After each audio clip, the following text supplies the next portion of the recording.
Hello and welcome to episode number 283 of the Plain Talking UK podcast. I'm Carlos, and joining me on a Saturday morning, just for a change this week, it's Matt Smith. You have no idea how hard it was to get out of bed this morning. Literally no idea. Yeah, for those of you who know a certain gent called Ed Sheeran, who's currently doing, I think it's is it a 2-day or 3-day? Yeah, I wish it was 2 days. No, he's doing it till Monday. Oh, okay, till Monday. He originally did 2 nights, and then everybody went, oh, I want to go see Ed Sheeran. So suddenly it was 4 nights. Yeah. So Matt is carting coach loads of Ed Sheeran fans from one side of East Anglia to the other to go and watch concerts. But on the plus side, at least it's a local venue. Well, true. I mean, there is that. Yeah. So it's not like I've got to traipse all the way to like Wembley to drop them off and pick them up. Otherwise, that would be a bit horrendous. But anyway, but yes. Well done. Yes, thank you. I'm sure they appreciate you. Oh, of course. Yes. Well, absolutely. Well, I can confirm from my car park position that he was fabulous last night. Oh, yeah. I suppose you get free. Yeah, free. Can you not sit on top of the coach? Or is that not an option? Have you seen the size of the stage? Seriously, okay. You need to go online and have a look at the picture. Anyway, this has really got nothing to do with aviation whatsoever. Okay, moving swiftly on. And joining us this week from across the rivers and lakes and ponds and streams and stuff, it's Armando. Hello, everybody. It is incredibly early here in Charlotte, North Carolina. Yes, it is, yes. It is 5 in the morning, but that is proof of my dedication to the show and coffee. Yeah, and I'm sitting here whinging because I had to get up early. Yeah, we love you, Armando. Yeah, absolutely. Excellent. Yeah. Thanks for joining us, Armando. I know it's early. But, yes, absolutely. All hail the legend. How are things in the flying game with you this week? It's been pretty good. We have some interesting weather. I think I say that every week, but it is just like Florida here, where every day at 4 o'clock we've had thunderstorms. And just the other day I was out flying in Asheville, and I got sucked in by a couple thunderstorms that popped up very, very quickly, and I was in a Cessna 182, so it was interesting getting out of there. And we actually had. I'm still waiting to see what the video or what the rest of the story is, but there was a Cirrus that just went down, and he pulled his parachute and survived. So 2 occupants on board, they got into a thunderstorm or something, got caught in terrain and pulled their chute, and it went down in the woods, and they walked away from it, just pulled out their cell phones and called the local emergency responders and walked away. And they went, no thanks, that sounds too scary for me, call someone else. Yeah, right. No, so we did get put on alert to go look for that aircraft, and we were generating 3 search and rescue crews. So I was on the east side of the mountains, and our brothers over in Asheville squadron were they were ready to go and ready to respond, but we stood down because those folks they were just okay. pulled out their phone and called. So yeah, wow, yeah, wow. So and there was another really cool YouTube video from a Canadian gentleman that pulled his parachute in a Cirrus in the Canadian wilderness, and he was rescued 4 hours later. So I don't know. I may rethink my next aircraft choice based on these BRS shoots. Right. Well, you know who you got to go and see when you do, go and purchase this new aircraft, don't you? Who's that? Our guest from a few weeks back, Max Trescott. Oh yeah, absolutely. He is Mr. Cirrus. Yeah, absolutely. He is the man. Yeah, he's very serious about Cirrus. Yeah. Anyhow, are you feeling all right? I know. Okay. It's early, isn't it? Great segue. Yeah, you'd think, wouldn't you? Apologies this week. Nev can't be with us this week. Unfortunately, he's busy doing things in the sun, because it is quite nice here this weekend on this bank holiday weekend. I bet it's not very often you'll hear us say here in the UK, this bank holiday weekend will be sunny.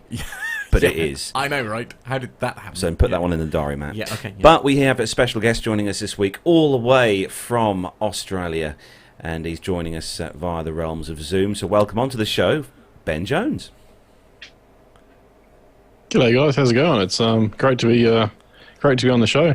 and coming in from sunny Perth, Western Australia. So, yep. So I mean, Thanks. we already know the answer to this question, but I assume that obviously the weather is fabulous in Perth. It is absolutely freezing at the moment. We're about 26 degrees Celsius. It's freezing. What temperature did you say? 26 Celsius. It's freezing. 26. Oh, right. dear. Okay. You realise that's a summer's day. I'm used to 42 Celsius. Oh, okay. Right, yeah. Okay. Right. I don't think we should have any more weather chat. I think we should move on. So Ben, how are things in the world of aviation and flying for you? I haven't been flying for a little while, but I have been working on my aircraft. So, yeah, just chipping away. I had an old VW engine on the front of it, and I've taken that off, and I've put a more reliable Rotex 912. So, of course, you change the engine, then you change all the instruments, then you change all the fuel system, and you change all the electrical system. So your 4-month quick changeover of an aircraft to the engine turns into 13 months, 14 months. So, right. yeah. Forgive my naivety here, and perhaps I should save this for a bit later on, but surely if you've gone to those extreme lengths, would it not have been cheaper to replace the aeroplane? Well, yeah. The missus would probably say that, but it's actually a lot cheaper doing it the way that I'm doing it. So I'm certified to do a lot of the work for myself on the home build. So get you showing off again, honestly. So welcome to everyone who's joined us in the YouTube chat room this morning. All the usual family members in there. Just a quick date and time check. 24th of August already. Oh, don't. Wow. Where is the year romping away? Coming up to 10:15 in the morning here in the UK. And thanks to everyone who's either woken up incredibly early or staying up late or have just sort of kind of tuned in because it's or indeed, Saturday of course, listening to it when you have time. Exactly. On the audio version via iTunes or other fabulous platforms are available. So we have got quite a lot to get through this week, including all the run-up of the weekly news of things that's happened across the globe. We've also got, coming up this week, we've got a little segment about Biggin Hill. Obviously, we were there last week. Yeah, this time last week, in fact. We were there. We were enjoying hospitality in its finest form. We certainly were. So we've got that coming up. We've also got a video from listener Jan Hubner, which is coming up as well later. And at the end of the show, we've got a special little audio segment which has been sent in to us by, podcast royalty again. It's Grant McHerron. Did you know that Grant McHerron and the Plane Crazy Down Under was genuinely the first ever podcast that I listened to? Really? Genuinely. I was fairly, even though you did one, I still didn't really know much about podcasts and didn't really know a great deal about it. And that was the first podcast, mainly because you kept banging on about it. And I think they are good. And it was actually one of their Avalon. Is it Avalon? Avalon, yeah. Avalon coverage episodes is the first one that I ever heard. They are. That's. If anyone didn't need a claim to fame in their life, that would be it. Have you done any air shows? It was probably Avalon. Avalon 2013. I think I was there with the guys. Wow, yeah. Fantastic. There we are. Anyway, come on, we better go on. Because I've got to go and drive a bus. Yeah. Okay, so we are going to start. Coach, not bus. Airbus. So we are going to start the show then, as we do each week, with a rundown of the weekly news from around the world and the UK. So if you're ready, Armando. He's on mute. He was on mute again, wasn't he? If you're ready, Ben. Yes, I'm ready, definitely. Matt, push the button. Yeah, here we go.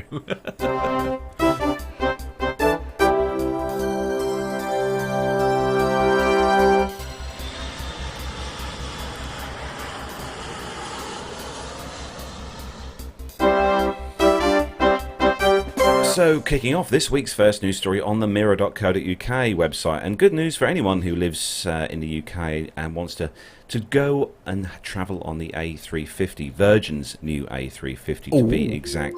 So Virgin Atlantic's new A350-1000 aircraft joins the fleet this year, and you can currently bag cheap flights on the route. So it's welcoming the new aircraft into its fleet. And that's because the aircraft, registered Golf Victor Papa Oscar Papa, nicknamed Mamma Mia, will be operating on direct flights from London Heathrow to JFK, New York, which is included in the cheapy deals.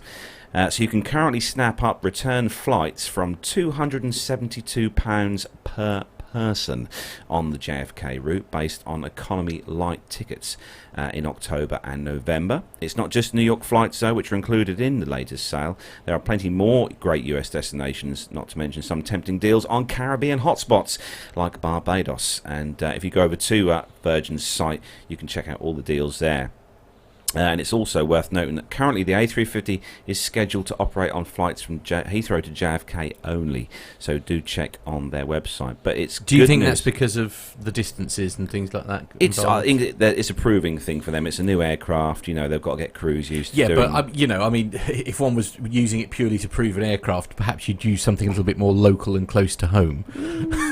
You know, in case you have some tech issues. You know, if you're only having to go, you know, to Malaga or something. You know. It's going to be good, I think, for Virgin. You know, new aircraft. They're obviously going to start phasing out their 747s soon, as a lot of airlines are. But hopefully, fingers crossed, me and Neville get to see what the Dash 1000s are like in November with BA's version of these. A lot of these in Australia at the moment, Ben, the Dash 1000. I'll take it you've got the 350s. Yeah, the 350. I couldn't tell you what dash numbers they are because I'm not really a heavy iron sort of follower. So I couldn't. No. Slap myself. I couldn't tell you, actually, to be honest. No, I wouldn't have a Scooby-Doo either, to be fair. You know, it's the A319 and the A320. They're the only two I can tell the difference of. I think other aeroplanes. Oh, and you know, I can spot an Osprey. That is literally the end of. Armando will love you for that. Yeah, absolutely. No, I think as well. Before we move on, I think Virgin have also updated their cabins in the 350, so it'd be quite nice to see because Virgin do like a nice red. Do they? They Right. do like a nice red, Okay. so that'd be good to see those. Anyway, we'll move on to the next story, and this is on thedailyexpress.co.uk. Hideous news. Yeah, absolutely. Ryanair warns of severe... Story number 2, so it can only be one company. They warn of severe damage to business and pilot jobs even after August strikes. So Ryanair has forecast flight woe way beyond the current set of strikes, as it suggested huge damage to the budget airline. Pilots for the budget company in the UK are currently in the midst of a walkout today and tomorrow, which I think is now finished, actually, wasn't it? Yeah, so it was yesterday it finished. Michael O'Leary's firm managed to prevent similar disruption occurring in Ireland, yet it is Brexit, not the strikes, which are causing the longer-term fear for the cheap flight firm. In a statement released yesterday, Ryanair hinted at the woes come with speculation jobs could be lost due to uncertainty of the UK's departure from the EU. Ryanair said Ryanair regrets the decision by less than 30% of our highly paid UK pilots to vote for strikes on Thursday the 22nd and Friday the 23rd of August in support of unreasonable pay demands that captains' pay be doubled from a current £170,000 per annum to over £375,000 per annum. The telling comment came after as it followed just 9 weeks before Brexit, which would severely damage Ryanair's business and UK pilot jobs. It did not go into any further detail of what damage, whether financial or otherwise, it was referring to. It also did not place a figure on the number of pilots under the spotlight. So it's safe to say it's all gone a bit pear-shaped here in the UK with the strikes thing. I think Ryanair they're doing something. BA have got some planned. Yeah. All for these the wages. Armando? What do you think about? It says here obviously the captain's wages being 170,000. They want these to double to 375. Any thoughts? I'm not sure about the British numbers for average pay for captains. I think 170 is probably a little low, or I guess the equivalent of that is probably about 200 something, $1,000 a year is, I don't know, probably on the mid to low, or the low side of middle here in the U.S. I think you certainly start lower than that, but once you've been with an airline for a while. But Ryanair also does a lot of contract pilots too, so I don't think those contract crews ever make as much as the actual airline crews. So I'm going to risk saying something a little controversial here, and I know what you're going to say. £170,000. No, there is that, but no, I get that. If that's not the industry standard, then But at the end of the day, they don't have to work for that airline. So there's very little help from that airline to help you become a pilot in the first place. We know that firsthand, obviously, from friends of ours who have gone through that program. I don't know, a small part of me saying, like, a job is a job. If you don't like it, I mean, they're busy boasting about how there's this horrendous pilot shortage and all that kind of thing. If you don't like it, go and work for a different airline. I do agree with you, Matt. I'm unusual. Don't get me wrong. I'm the first one to be bashing Ryanair, but a small part of me is thinking, well, if you don't like it, don't work for them. I mean, I know that we'll get emails and communications how hideously wrong I am on that, and I look forward to reading those out next week, actually, as a follow-up. But as I say, perhaps and perhaps it's because of obviously the industry that I work in, where we're driving coaches, and it isn't entirely uncommon. In fact, virtually all of us are earning perhaps not as much as we'd like for the work and the responsibility that we have. Definitely. So, but in my industry, there's very little point in moving and working for someone else, because that's the pay across the board. It's not like, but you could very easily, move to another airline if this shortage is as extreme as everybody says. I think the issue with moving to another airline is the culture of seniority of, you've done your time in the one company and you work your way up the ladder of seniority. And then as soon as you sidestep into a different carrier, then you're back to zero. So, you're literally back to FO doing the grunt haul work. So that's probably one of the reasons why they don't want to move. Yeah, no, fair point. Yeah, no, So, I accept that. While you guys were kind of discussing it, I guess another thought popped into my mind is here in the U.S. And many other places, you got to work your way up through the regionals, and so the pay that they're talking about is commensurate with a regional airline, I think, where you're flying a CRJ or an ERJ, some kind of smaller regional jet, while Ryanair is putting people into the right seat of a 737 fairly quickly, with some low hours. So I that's why we don't know the exact numbers, but if you're a 1,000-hour pilot, well, then here in the U.S., maybe 1,500 hours, you're going to be working for a regional for less than that, while Ryanair will put you in the right seat of a 737. And here, to get into a 737 here in the U.S., unless you went through the military path, it's going to be probably 5 years at least at a regional making that pay or less before you get into a 737.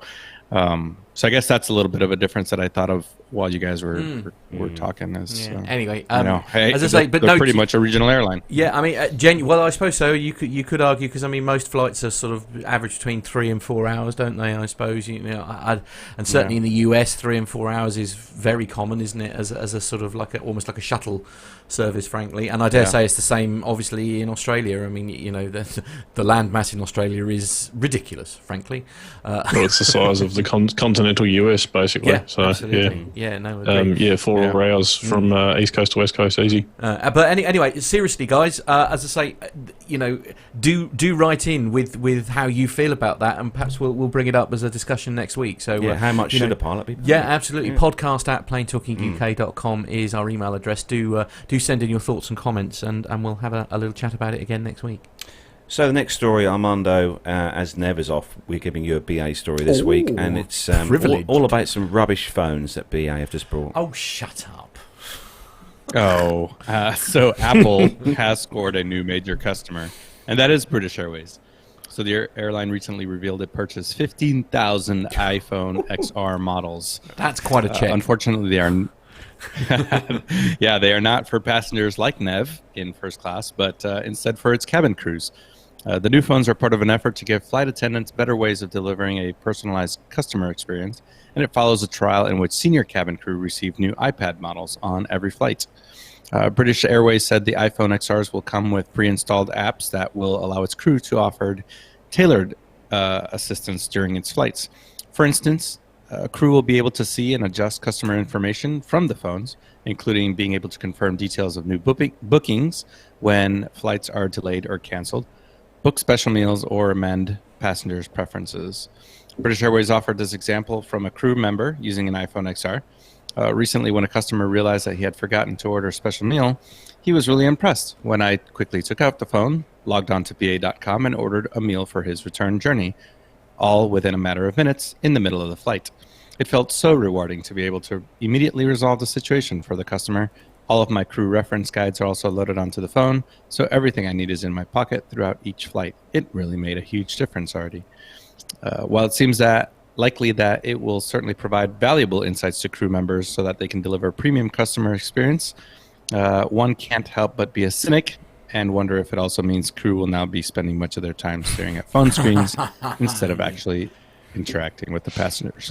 I mean, that's always a thought, of course. I must say that's quite a cost, Matt, to BA. They retail around about £700 each. Yeah, well, you may as well say that figure out loud, Carlos. So £10.5 million. Yeah, basically £10.5 million. Yeah, £10.5 million pounds sterling. But, admittedly, obviously, they won't be paying list price. Probably not for those. But nevertheless, if they went into the EE phone shop right now and bought 15,000, that is how much it would cost them. Yeah. And that's just a 64 gig model. Yeah. Anyway, moving on.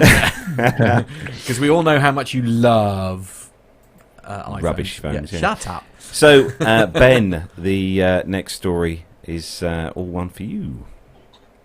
Excellent. So we are on the channelnewsasia.com. So it's a story about a aircraft from Madrid. 14 people had to be treated for injuries in Madrid after a flight operated by a Spanish carrier, Evlop, I'm assuming I'm pronouncing that correctly, ran into severe turbulence en route from Mauritius. A company official who declined to be identified said on Wednesday, August the 21st. The A330-343, I knew that, Airbus aircraft landed safely at its original destination in Madrid's Bargeras airport Tuesday night after suffering a 15-second episode of CAT, clear air turbulence, that made the aircraft plummet a few hundred meters in the sky over Ethiopia. Wow.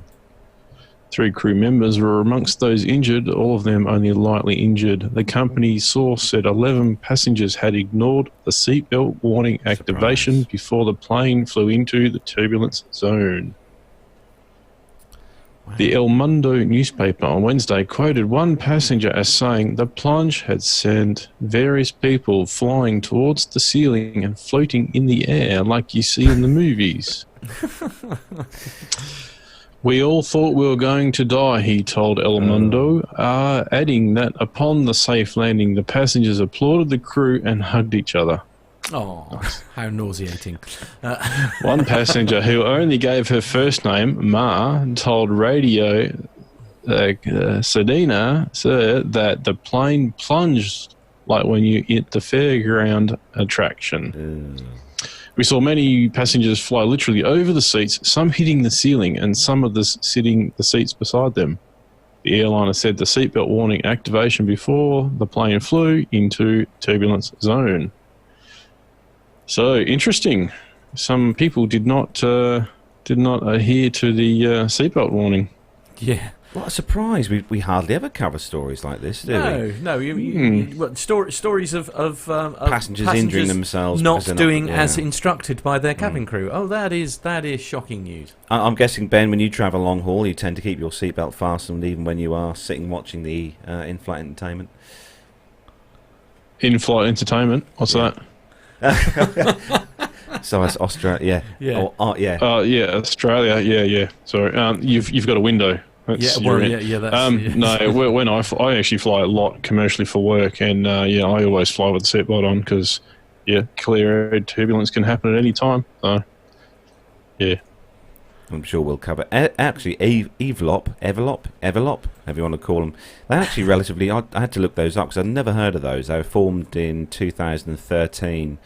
They've got a relatively small fleet, all Airbus. They've just got a mixture of 320s, 330-200s, 330-300s. They've also got a 330-900 Neo on order, and they've got one A350-900 which was delivered early this year, which they've got in service. So quite a small airline. I've never heard of them. Armando, I'm guessing you've probably never heard of the airline. No, never heard of it. No. There we go. Learn something new every day here on the show. Well, there we are. So the next story is on CNBC.com, and going back to the Max story again. Thought we'd go back this week. Oh, on the subject of Max, on the subject, by the way. Oh yes, Matt has got a new aircraft in the studio here. You can see, for those of you watching on YouTube, we have got ourselves our very own Ryanair 737 MAX 8 there, which is actually, they're going to have to rebrand that because they're not calling it the MAX 8 now, they're calling it the Dash 8200. So perhaps they forgot to rebrand that one. But yeah, so the story on there, the headline, Boeing apparently is hiring hundreds of temporary workers to maintain the parked 737 MAX aircraft. So the story goes, Boeing is hiring hundreds of temporary workers to help maintain the growing fleet of 737 MAX aircraft that are awaiting delivery, most of which are parked in car parks. So they're still making them then, even though it's... I know. It's right, silly. okay. Yeah. So the company has posted job listings for a few hundred temporary workers who will help the company with the 737 MAX storage and maintenance at the port of Moses Lake, east of Seattle. Boeing will not say exactly how many employees are being hired, and Boeing is seeking avionics technicians, aircraft mechanics, airframe and power plant mechanics, and aircraft electricians, according to a company spokesman. Since aviation regulators across the globe grounded the MAX in March, Boeing has continued building the aircraft, but will not be delivering them. Many are parked near Boeing's 737 plant in Renton, Washington, and dozens of other MAX models have been flown to other locations where they're parked and receive daily maintenance. One of those locations of the Port of Moses Lake, an airfield next to the Grant County International Airport of Moses Lake, Washington. So Boeing expects to file an application to recertify the 737 MAX by the end of September, and hopes the Federal Aviation Administration and other regulators will approve software fixes in the aircraft plane which have failed. If this happens, Boeing expects the airlines to return to the 737 MAX service by the end of this year. Thoughts, watch Armando, this space. What do you reckon? Is this going to happen? I mean, obviously it's good for temporary people who want to work with aircraft. Yeah, and I was looking up where Moses Lake is. It's on the east side of the Cascade Range. So it's the eastern part of Washington is a lot more dry than the western part of Washington, so I'm sure that's why they're putting them out there. And yeah, I mean, if you get 100 airplanes that are parked, somebody's got to take care of them, especially because they will be delivered at some point. So somebody's got to run it up, somebody's got to move it around, and yeah, it's just another cost for Boeing as a result of this ongoing affair. And speaking of additional costs for Boeing here, this is on the simpleflying.com website, and it says Boeing 777X engine recall, and Antonov AN124 is needed to carry the engine. So the Russians are helping us out. Yeah, basically. GE Aviation has recalled its 4 GE9X compliance engines from Boeing. The 4 engines would be used to power the first flights of the 777X, but have suffered from unexpected wear in high-pressure compressors. In order to ship the 4 enormous engines from Boeing's facility to GE's in Ohio, a huge Antonov AN124 will be required. The saga of the delays to the newest plane in the Boeing stable shows no sign of ending soon after the first flight of the 777X was pushed back in June this year. Due to issues with the engine, further details were revealed during the Paris Air Show that suggested the fix was not going to be easy. At that time, Boeing admitted it would be autumn before the new bird would take to the skies. However, that has subsequently become unrealistic too.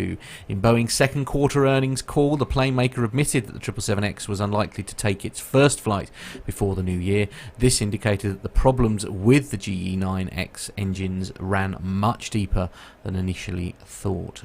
Today, we're getting an indication of just how deep, as GE Aviation has apparently recalled 4 engines from Boeing in order to address the fault in great detail. What happened to the good old days? When everything was lovely and worked and there was never any issues with anything. To be honest with you, I think it was probably in a time when there were less shareholders involved and they were able to properly test things before they got them in the air. I mean, do you remember those days, Ben, when aircraft used to just fly and there was no issues? And Yeah, it's. I think the old engineers, the grey beard with the pocket protector engineers, they're all slowly going by the wayside. And a lot of it is going, and they have also a lot of actual physical and technical knowledge about the aeroplanes and how they work. And it's all gone down to computer screens and CAD work and people behind 3D models and stuff like that. And I think the issue that they have on some of the problems is the people that are designing the parts actually don't see them in real life and have never maybe driven a bolt or true. a rivet, and doesn't actually quite get that third sense of engineering, which is, I don't know, a weird thing to say, but it's there. Yeah, no, it makes sense though. Is it also, Armando? I'm going to throw this question to you. Is it also possibly something as simple as the fact that, again, the media is much more sensitive to these things? These things were perhaps happening before. It's just that we, as general laymen, weren't necessarily finding out about it because data like this just simply wasn't published 10, 20 years ago.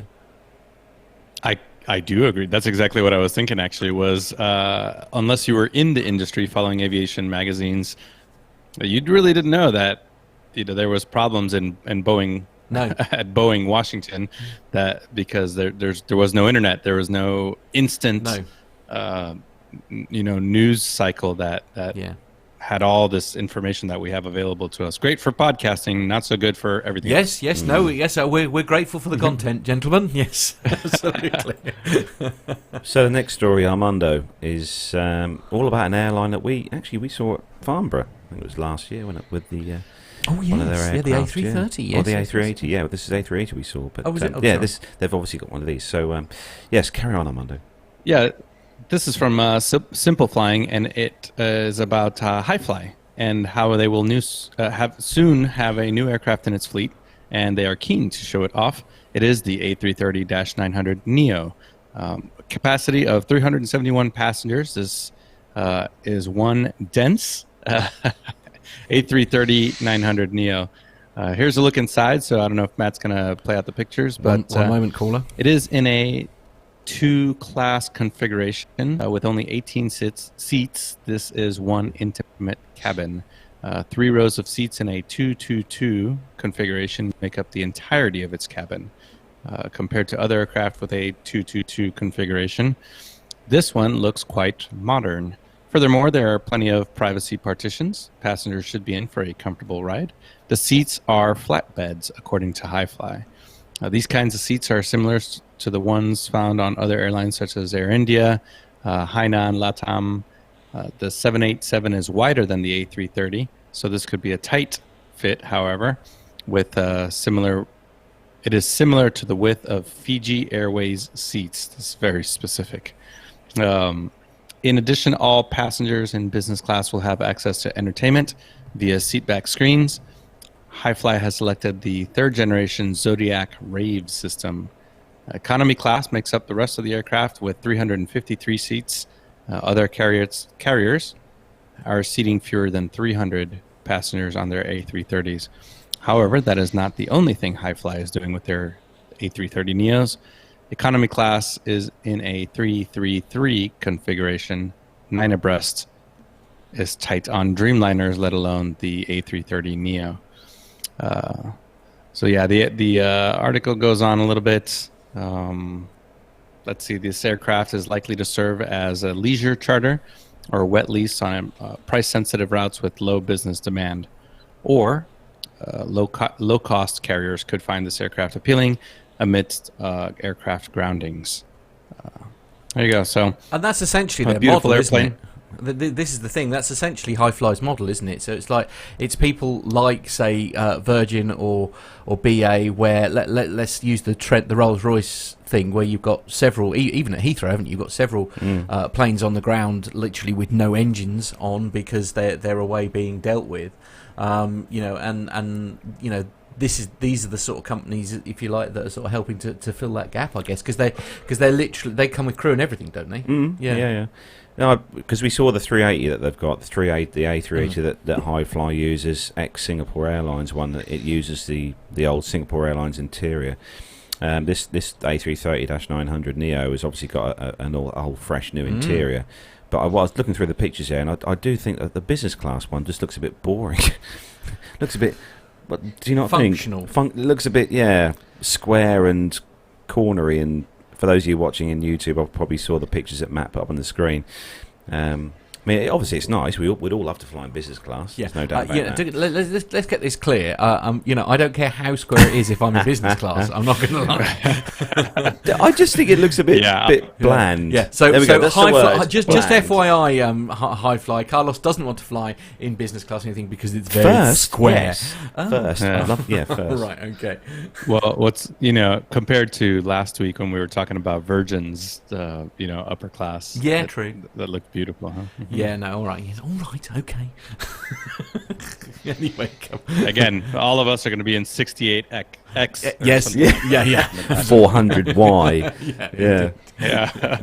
We'll be in the APU. Yes. APU back at the back. Yes. Enough of this high fly nonsense. Oh dear. Oh, I forgot who's next. Yeah.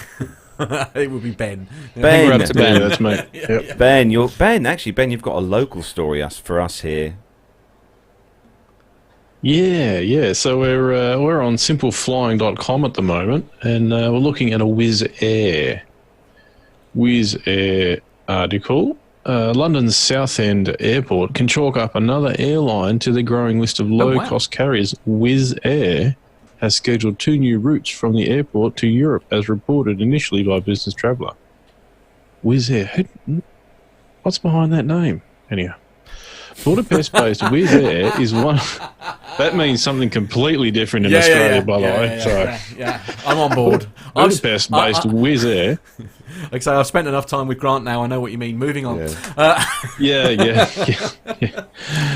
Is one of the world's biggest low-cost carriers behind EasyJet and Ryanair. The airline is a part of the Indigo Partners Group, and is set to operate 2 new routes from London's Southend Airport. They are Southend to, I'm going to say, Vilnius, Lithuania, and London Southend to Bucharest, Romania. London to Vilnius will operate twice a week on Tuesdays and Saturdays, and Bucharest will operate on a denser frequency of every other day other than Tuesday and Saturday. Both routes will operate with the Airbus A320. Oh, nice. Now, so they're obviously using the aircraft for one route one day and then the other route the other day. I've got to say, Southend Airport, I've flown from there, as we know, haven't you? with Air Malta, and obviously Ryanair are flying out of there, EasyJet are flying out of there as well. Have they got enough stands? There's going to be, they're going to have to really, expand or do something with London Southend, because with all these airlines it's proving to be coming very in, popular, and it's great because it's easy to get to for us. It's a really nice airport to fly through. Probably as quick as Stansted, let's be honest. But I think they will have to look. They might already be looking into it to expansion at the airport. I don't know, but it is a nice airport to fly from, I will say. Yeah. And I wouldn't be surprised if Wizz start adding other destinations. From said airport. Yes. So I think Carlos today is sponsored by Simple Flying. Oh, I know. Sorry. Because the next story. Yes, the next story is low cost carrier Scoot to rebrand Scoot Biz. Yeah. So Scoot are going to be offering a thing called Scoot Biz, which is going to be a premium offering. I do love this airline's livery. It's really in your face. The product will be rebranded as Scoot Plus to reflect the improved experience that the company looked to offer. According to a Scoot press release shared by Runway Girl Network, Scoot Plus will have a fuss-free, upsized Scoot experience. God, you thought Wizz was bad, Ben. So there will be a range of extras included in the low-cost carrier's revised product. Priority check-in, priority boarding will be the first perk of the upgrade offering. Passengers with excess luggage will be able to take advantage of a 30-kilo check-in baggage allowance combined with a 15-kilo. That's not bad. 15-kilo cabin bag allowance. That's quite nice.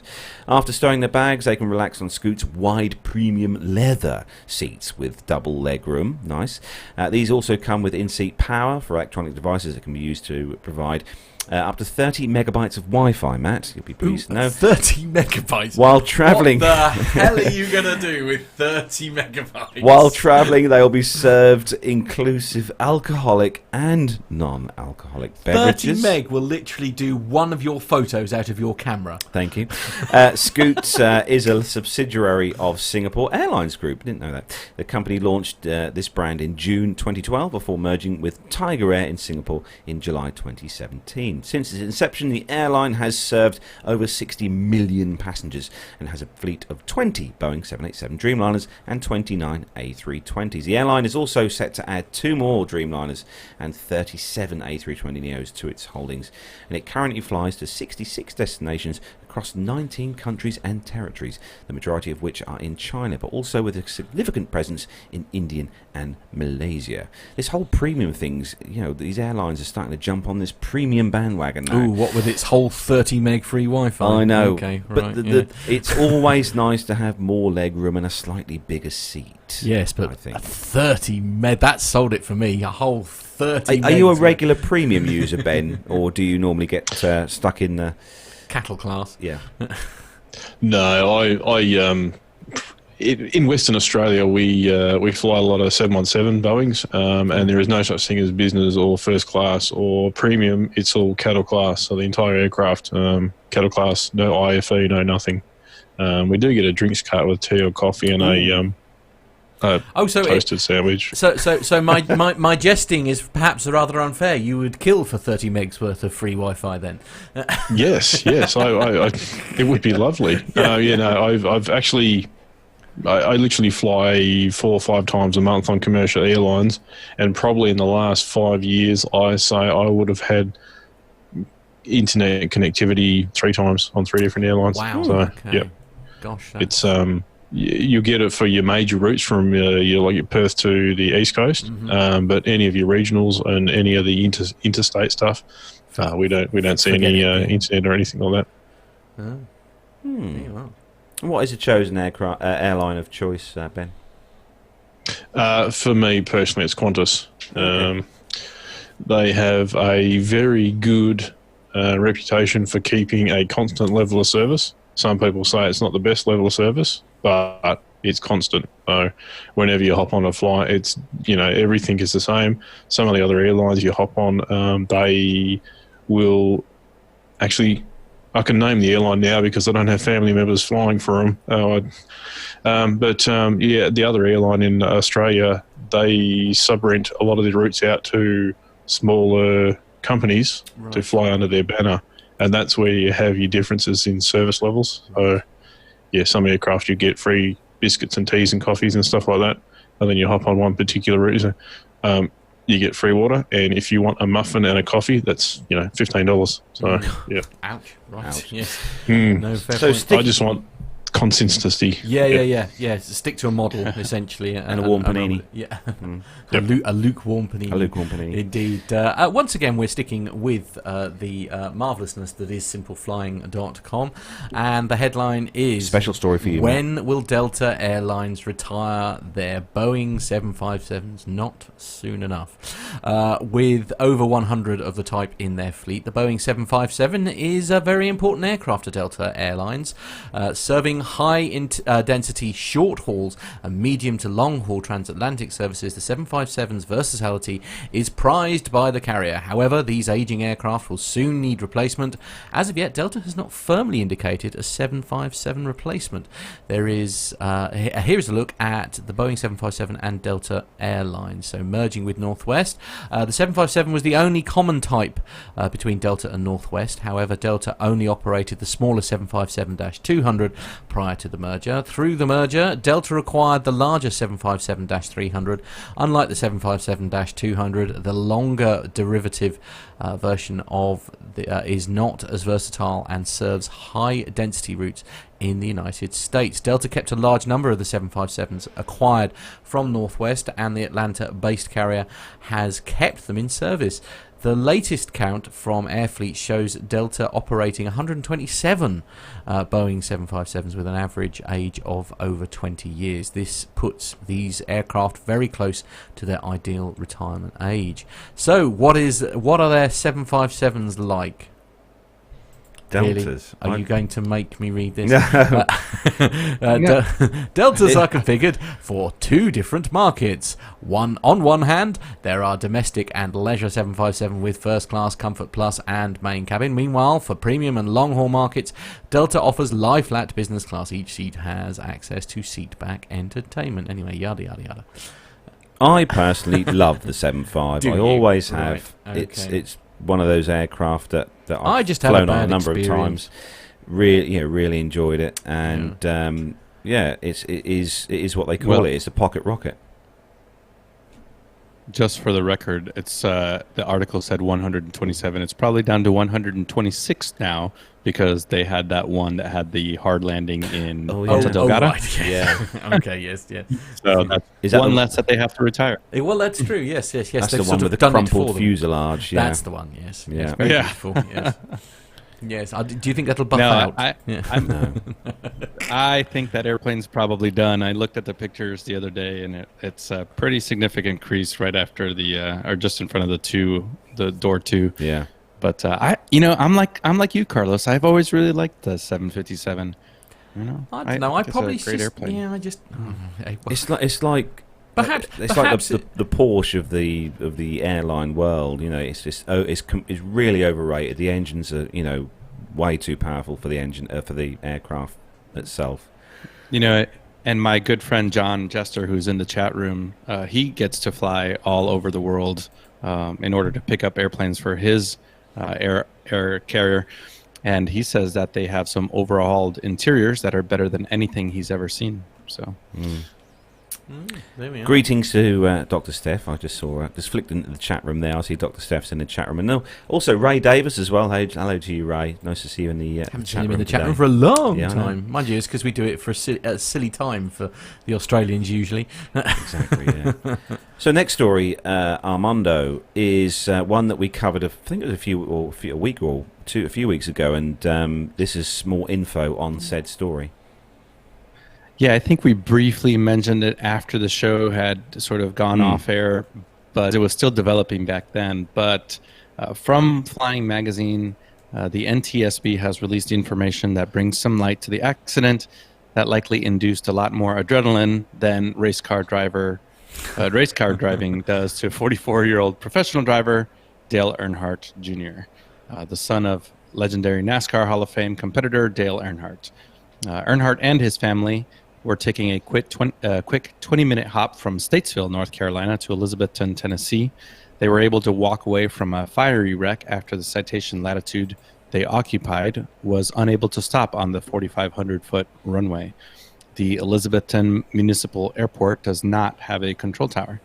Atlanta, Georgia-based NTSB senior investigator Ralph Hicks held a press conference on Friday at the airport. Hicks said the conditions at the time of the accident were VFR with calm winds. Based on information from surveillance videos, Hicks said the business jet bounced at least twice before coming down hard on the right main landing gear. The gear collapsed as a result of the hard impact. The airplane continued down the runway through a fence before coming to a stop on Highway 91, about 1,000 feet from the end of the runway. Earnhardt, his wife, their 1-year-old daughter, and 2 pilots and their dog were able to evacuate safely before the fire engulfed the airplane. The cockpit voice recorder has been recovered and sent to the NTSB headquarters in Washington, D.C. There was no flight data recorder. However, the Garmin G5000 avionics suite contained some flight data that Hicks would consider very useful. The Earnhardts and the pilots were interviewed by the NTSB, and the, quote, information they provided is very consistent with the video, end quote. Preliminary NTSB report is expected to be released by the end of this week. Fantastic. I mean, I watched this airplane take off. Yeah.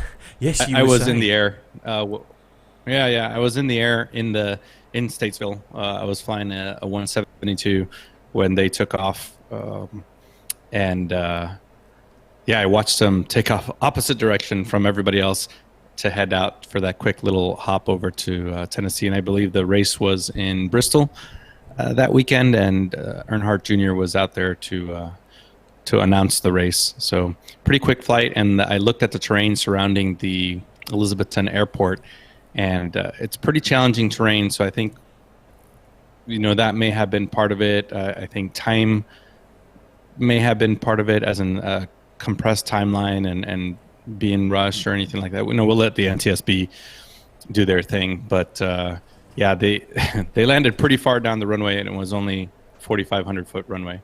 So looking at the pictures, Armando, of this crash, and literally the only part of the aircraft that's untouched by fire is the cockpit, yeah. The flight deck. Yeah, the whole rest of the aircraft was pretty much consumed by the fire. Yeah, there's some videos out there that you can find, and the aircraft did go through the fence, kind of ended up resting on its left side a little bit in on that highway.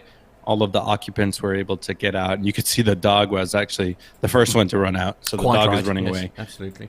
Yeah, but everyone was able to walk away from the crash, and then once everyone was away, I think that fire slowly developed and then consumed the airplane. So the last story, Ben, for you is just an update on the A321 crash, what we call Miracle on the Cornfield. Yes, indeed. Yeah, Ural Airlines has now disclosed that the Airbus A321, which came down in a cornfield after takeoff, for the takeoff incident at Moscow, will be cut up for scrap. The airline stresses that it does not plan to reuse any part of the twin jet which lost power and apparently after a bird strike and carried out a gear-up touchdown in the field. I'm going to call blowing snow on that one. Careful. Ural Airlines says that the jet has been fully prepared for removal, including dismantling of the engines. Fuel has been removed, other pressurised systems depressurised, including the hydraulics, oxygen units, have all been discharged and taken out. In coordination with traffic police, the region, the aircraft will be cut up and taken away from the scene for disposal from the 23rd of August. Investigators are still probing the 15th of August incident, and all the passengers and crew survived the emergency landing involving flight U6178 to, I'm not even going to try and pronounce that. Yeah, so a good outcome for all, and I was reading somewhere else that they had twice the amount of passengers as the Sally incident. So a good result all around. I mean, we were saying off air last week. I've got a head full of conspiracy theories on here. On this whole miracle in the cornfield thing. What? Yeah, really? I know. I just think somebody wanted to steal Sully's limelight. I'm not going to lie, but there we are. Oh no! The videos, the passenger videos are really impressive. The crew did. Now I'm not a conspiracy theorist yet, so I'm not on board with you, Matt. Okay, fair enough. The crew did a fantastic job. Yeah. Really great. Really but they're not going to job. use any parts of this plane, so they're not going to use the food carts. They're not going to use. No, I mean that seems like frankly a terrible waste. I think that the technical get you out there is they do not plan to reuse any. Okay. So if it accidentally happens to reuse, well then so be it. Yeah. But for an airline to not take an aircraft and scrap any serviceable parts out of it, let's be honest, there's got to be quite a fair amount of that aircraft still usable. So that's true. Some of those parts are going to make back into service. I can guarantee you that. Well, as John says, the insurance owns it now, so they may not be able to. Well, no, that is true. true. That is true. That's true. Yeah, I hadn't thought of that. Yeah, that is very true. So that is where we bring the commercial news to a close this week. And but coming up next, we have got a little video to play out to you guys and girls, which is about something that me and Matt and Nev done last week. And I have to say, Armando, we really missed you last week. It's a shame we couldn't charter that citation to bring you across from stateside. I would have loved to have been there. Yeah, we missed you. So I watched your live, some of your live Oh, videos yes. on Facebook. yeah. You did a live thing on Done a live- Facebook. me did and you? Nev done a live okay. feed from Did you? the show. Yeah, Where it was really I? good. You were in the media tent. Oh, was probably I scoffing on sampling- snacks and stuff? yeah, Yes, that sampling sounds the like something sandwiches. I did. And those pies were so nice. Yeah. Anyway, we'll come back. We'll come back to that. Let's play the intro very quickly, and Here then we go. we'll talk briefly about what happened and what's coming up. So we are here at the Biggin Hill Festival of Flight, and it's safe to say I need these on because the weather is really good. Considering what the forecast was like, we were a bit worried that it may be slightly overcast today, but the sun is shining. It's already starting to build up here with lots of stuff coming in. There's lots of private aircraft, private jets coming in behind me. Every now and again there's one coming into land. There's also lots of trade stalls here as well, which will go around later, and ice cream vans. I will say there's lots of ice cream vans here, just for Captain Al, because he will appreciate that. We've got lots to look at today, lots to see. We've also got really good contact with Andy here at the press centre, and he's going to arrange for us to talk to some pilots later on, and we're going to talk to those about about Biggin Hill and about the Festival of Flight. So we're looking forward to that. So I'm going to get on now with the preparations for what we're going to do here today. Matt's here with me as well, and Nev is obviously behind the camera. So we all had a good journey down here today, and we're looking forward to a good show. So I'll hand you back over to the studio. You've always wanted to say that, haven't you? I'm going to hand you back to the studio. And I have to say, actually, what I'm going to do now. So while, basically, long story short, while the guys were busy doing their interviews and stuff, I was essentially left watching the air show because unfortunately we were only allowed. No, you two had your people head at stuck air in a broadcast van. Well, there is that. All right, I may have had my head stuck in the Meridian broadcast van also, but with a very understanding and charming lady. But while they were getting into some cracking interviews, which you'll hear a little bit more about, I got a little bit of a flavour of the air show.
I should just say one of the things that was so difficult. They said, like, I'll tell you what, proper cameramen I have so much respect for now after trying to have a go at that, because basically we only had one tripod for the day, so I was having to do that all with no tripod, and because I don't understand cameras and Carlos's camera specifically, so I was having to do all that with the largest camera lens you've ever seen in your entire life, which is great when you're trying to, like, the ones, you know, when they're in the air and they're doing their acrobatics and all that kind of thing, but you have no idea how many fences I had to climb. There's one shot in that little montage of Nev and Carlos interviewing, I think it was Stephen, wasn't it? From the Royal Air Force. From the Royal Air Force. And I had to literally climb over about 4 fences to get far enough away so that I could get get those 3 people in shot. I mean, it was just ridiculous.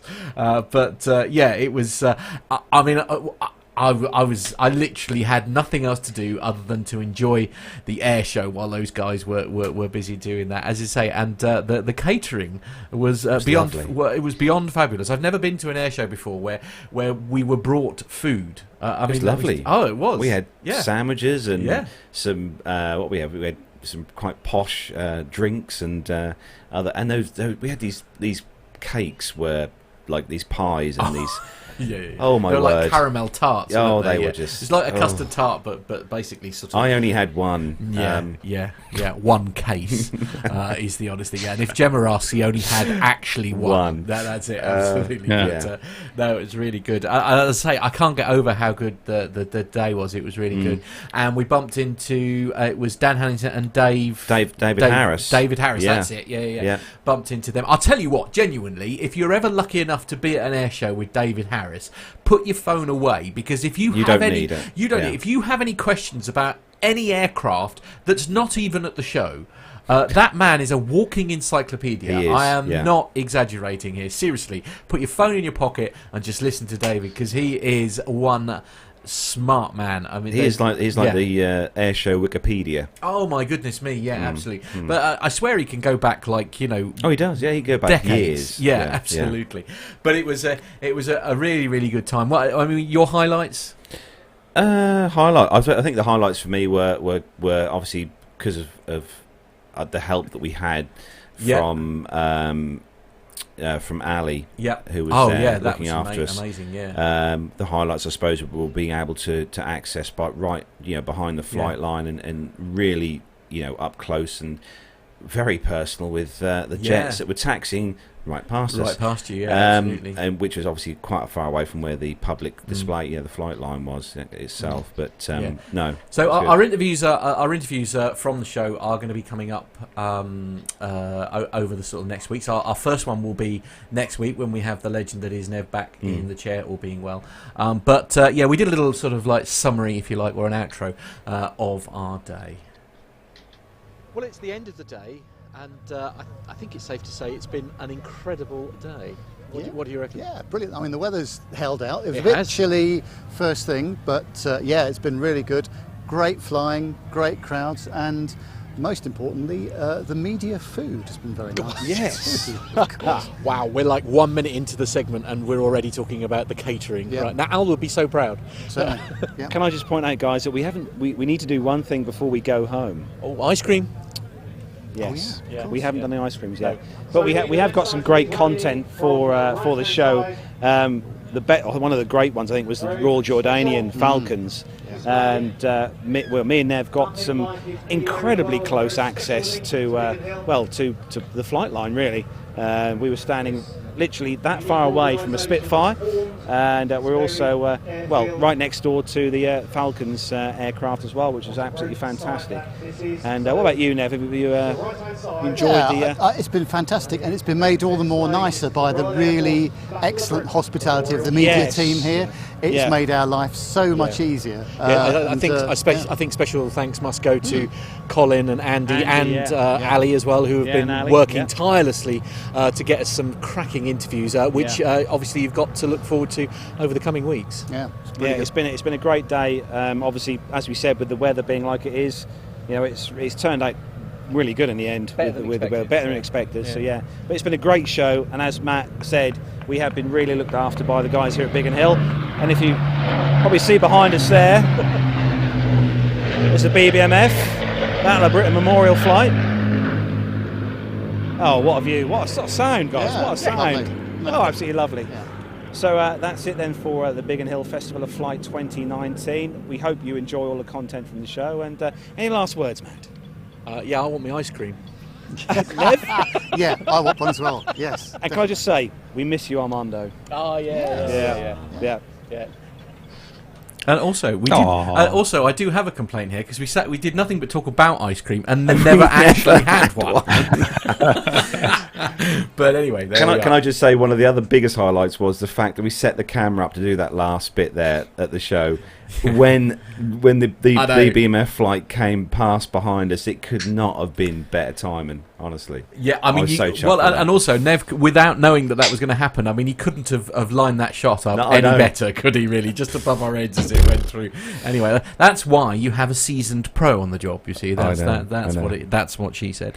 There is, as I say, much to look forward to over the coming weeks. We've got some really good interviews coming up. Absolutely, yeah. So we have got next on the show to play out a little bit of audio from Jan Hubner, haven't we, on the show? Yes. So Jan sent us in this audio, and I think was it Nev put this little bit together, didn't he? No, that would be me. Or did you? Yeah, well done, man.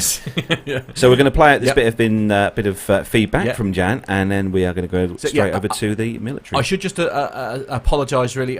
Bless him. He's done it on the aircraft, just using essentially his phone, because obviously that's all he had on with him. And as I'm sure you can appreciate, good quality. the video quality is great, but obviously with the background noise and all that kind of thing. So just strain your ears, because the content is worth listening to. But we're having a little bit of a walk around a very special aircraft. Hi guys, this is your friend Jan from Berlin, coming to you from BA's A350 flight to Madrid today.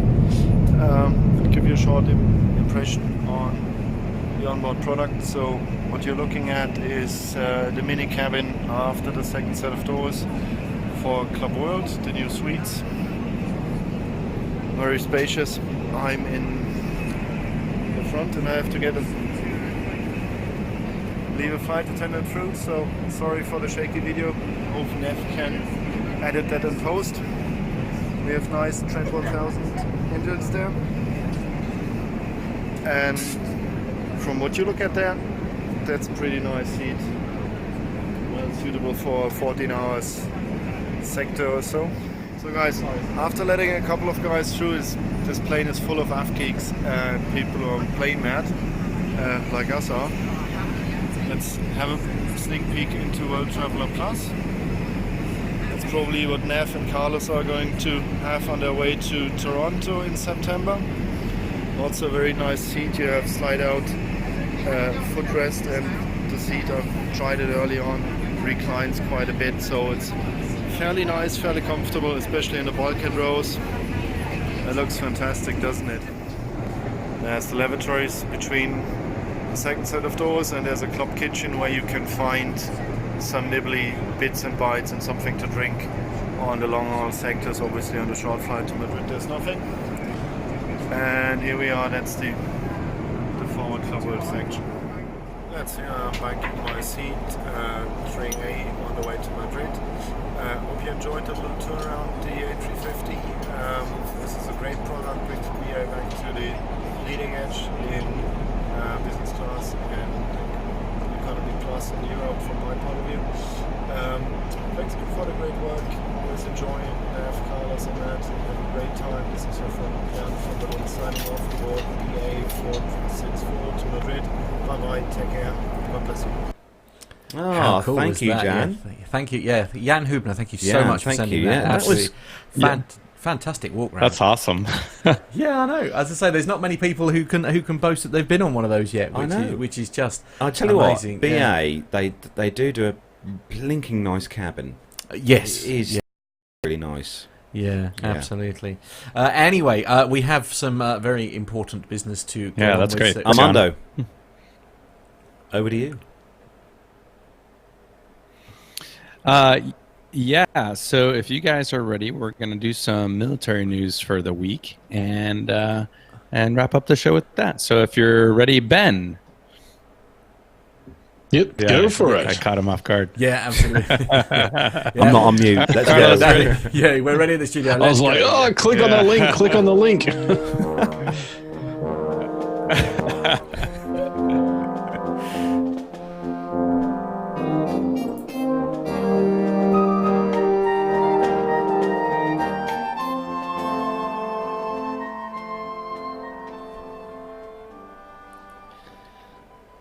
All right, so this first story, we talk about quite a bit about the reduction of humans in the cockpit. So the Air Force Research Lab and Zine Technologies have developed a robotic system that successfully flew a Cessna 206 for 2 hours during a demonstration at Dugway Proving Ground in Utah on 9 August.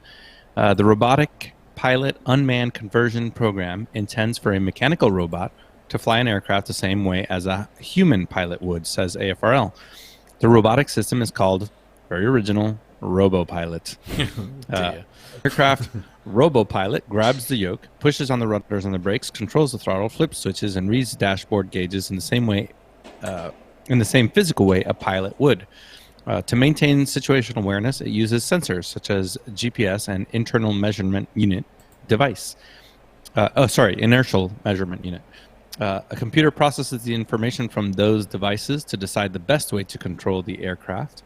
Imagine being able to rapidly and affordably convert a general aviation aircraft like a Cessna or a Piper into an unmanned aerial vehicle, having it fly a mission autonomously, then return back to its original manned configuration, says a senior scientist with AFRL Center for Rapid Innovation.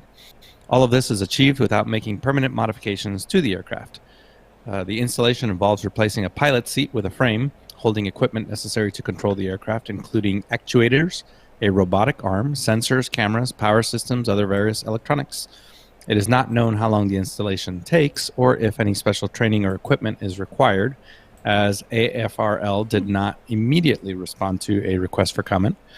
It is also not known how many general aviation aircraft are compatible with RoboPilot. AFRL and Zine of Irvine, California, designed, built, tested RoboPilot over the past year before attempting flight. A joint team of engineers demonstrated the robotic system performing autonomous takeoffs, mission navigation, and landings in a Redbird FMX simulator. The research lab says the Redbird simulator is a full motion simulator and an FAA-certified trainer. Experiments with RoboPilot are similar to Aurora Flight Sciences' work on the DARPA Aircrew Labor in Cockpit Automation System, or ALIAS program. In that program, a drop-in removable robotic kit was installed and tested in a Diamond DA-42, a Cessna 208, Bell UH-1, and a de Havilland DHC-2. The system later prepared a simulated Boeing 737-800 NG for an auto landing.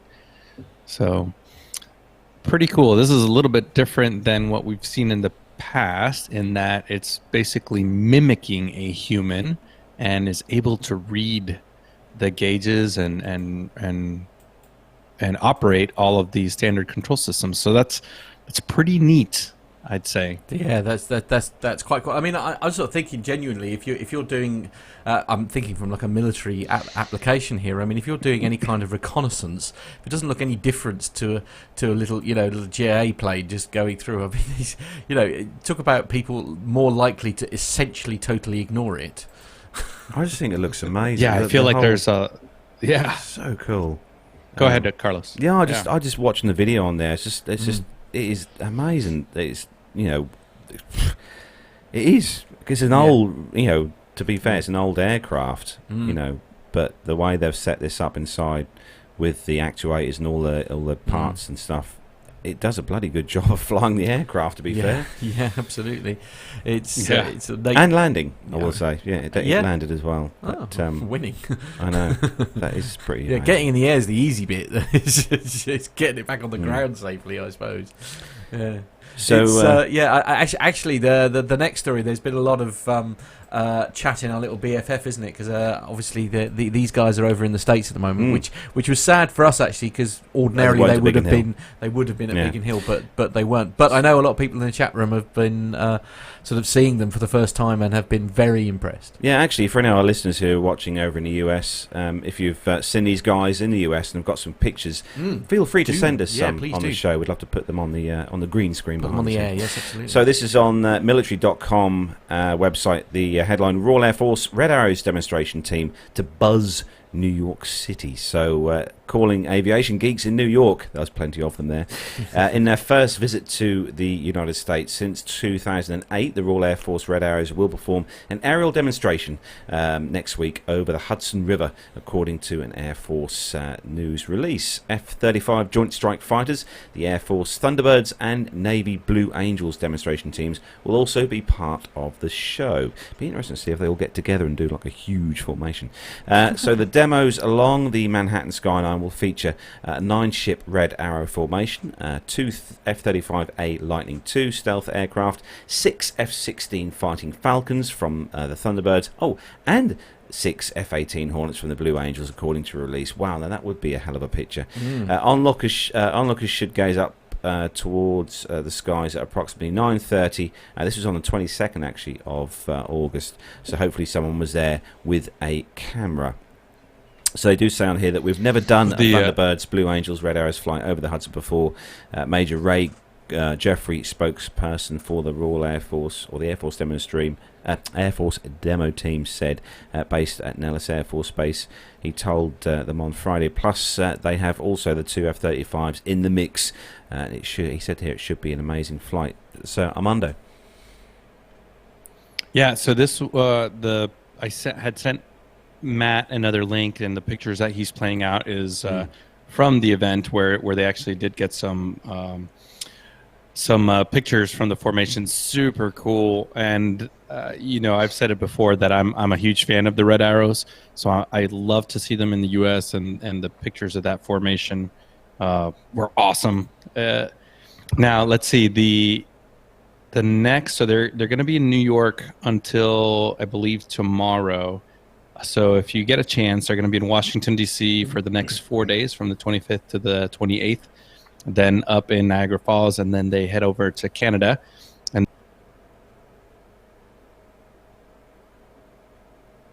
And Armando's just dropped off. Oh, damn!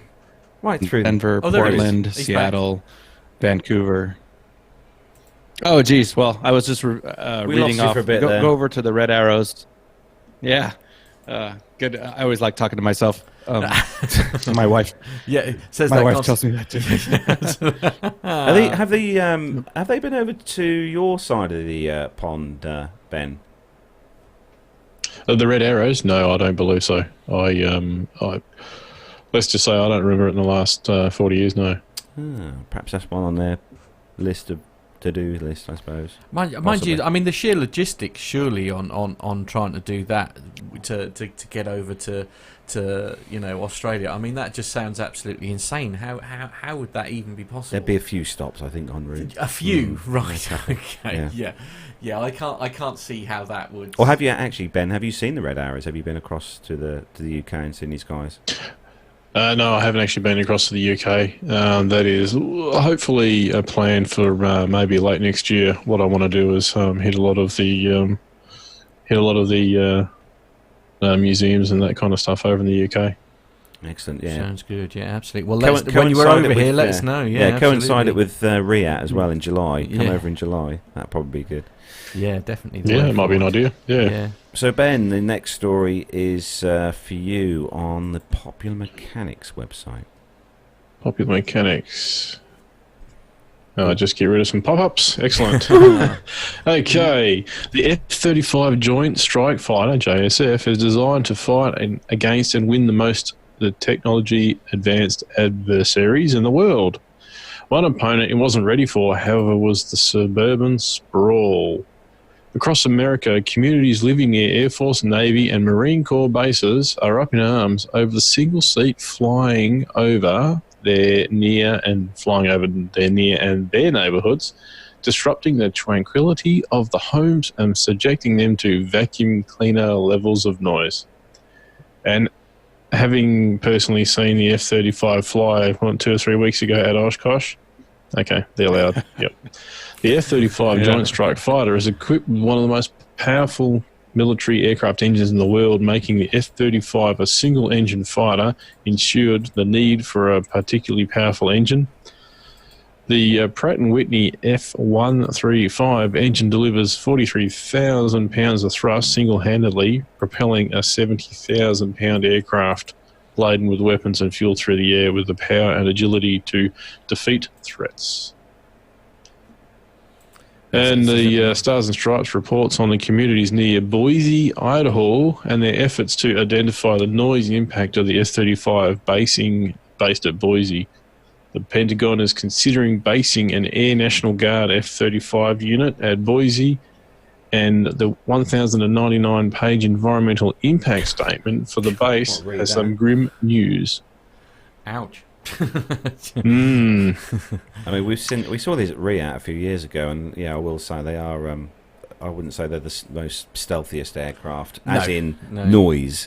But then surely the Vulcan was the king of noise. Well, it has to be said. I mean, that was a noise I'll never forget. As I say, I saw them at Waddington. I saw it at Waddington in the air, and it was the biggest and noisiest thing I have ever seen. I think this is one of those things that was said on the show, though. Like, you know, a lot of these bases and stuff, like we're here, a long while ago before the houses and everything were built around them. So if you don't like aviation noise and flying and stuff like that, then move. Buy a house in the Antarctic. You know, it's right. Okay. Not many absolutely airports around there. Yeah. Well, it's true. But yeah, no, I know what you mean. It's just you think, well, the base has been there a lot longer than I would love to live near an airport. I know, but albeit military or commercial. Whilst I know that you would absolutely love that, Carlos, I have also been very lucky to spend some significant time with your lovely better half, who I dare say would strongly disagree with you on that. I think that would be Gemma's worst nightmare.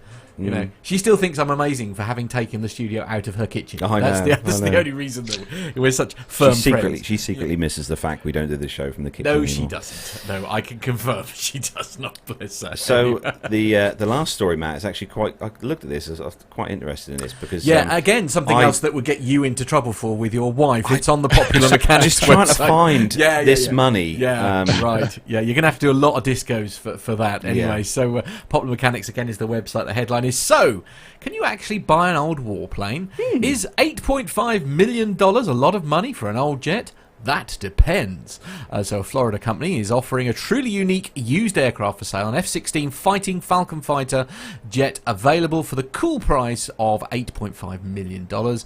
Once a deadly predator of the skies, the aircraft is almost certainly sold without its internal gun. Oh, what a shame.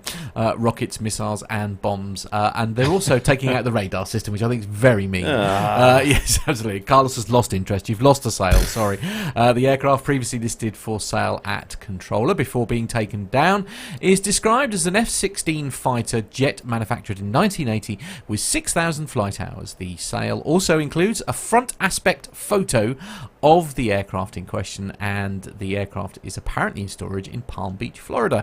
More details of the aircraft involved in the sale are blocked out and behind a paywall, but from the limited amount of information offered for free, we can discern a few things. The jet is advertised with the date of 1980. The latest version of the F-16V Block 70 includes a new active electronically scanned array radar, conformal fuel tanks, a digital data link, GPS and automatic system that prevents the aircraft from accidentally colliding with the ground. The F-16 for sale has 6,000 flight hours on its frame, according to a now deleted post.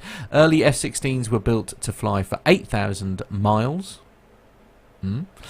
before retirement. So prospective what, on the ground, on the wheels? No,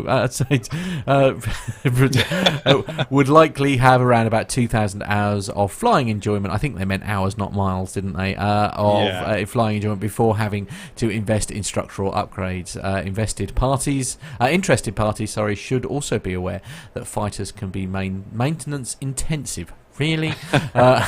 Needing hours of work for a single hour of flight, and the cost of fuel can push flying into thousands of dollars per hour. I mean, you get the gist of the story.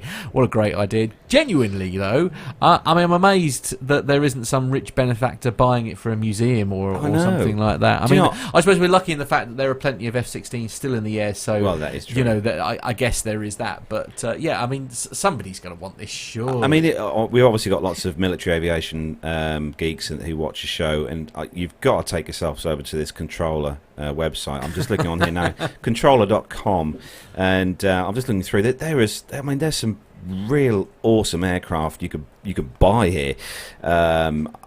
Just for you know that MiG-17 is only $349,000. Yeah, well, I'm just going goodness. through. Just scrolling down. There is a fallen gnat, which is one of the aircraft that the Red Arrows used to use many moons ago. And there's a fallen gnat there in the Red Arrow colours, and you can have that for £102,000. And scrolling down a bit further, I'll buy two. Yeah. For those of you who obviously all know who Captain Nick is, there's actually a Phantom that you can purchase here, a US Navy Phantom. And you can just grab that for 3.2 million. I'm more excited by this, frankly. There we go. It's a 2008 Airbus ACJ318 that is readily available for you to purchase right now. It's got 19 seats in it. Which I suggest is perhaps slightly smaller. Oh, that's the business version. Yeah, the business version of the thing. I'm much more interested in that, I'm not going to lie.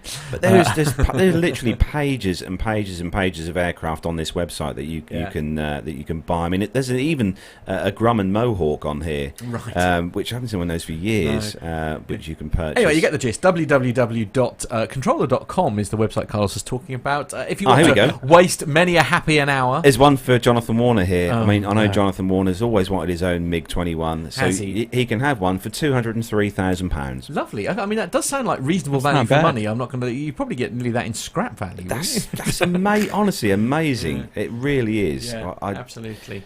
Anyway, before we get any more of our listeners into trouble with their prospective partners, I think Ben we'll just have a little bit of a chat. We're a little bit short on time, I know, but perhaps we could just have a little bit of a chat. So you're telling us earlier about like the flying and stuff that you've been doing, but your real end. You tell us more about your real love, your real hobby.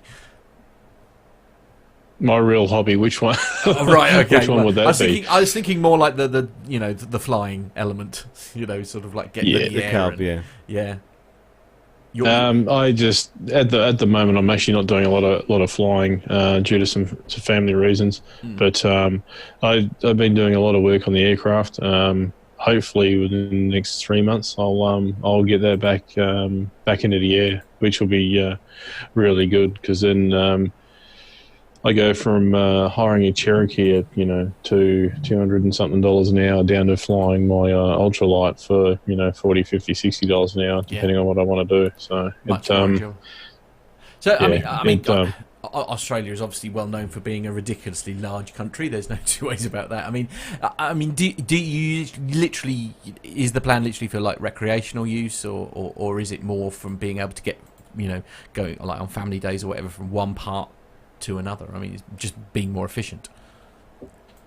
For me at the moment, it's just purely recreation. I used to have a 172, 1973 model 172, which I flew for work, and there is a time advantage over the long distances that I need to travel.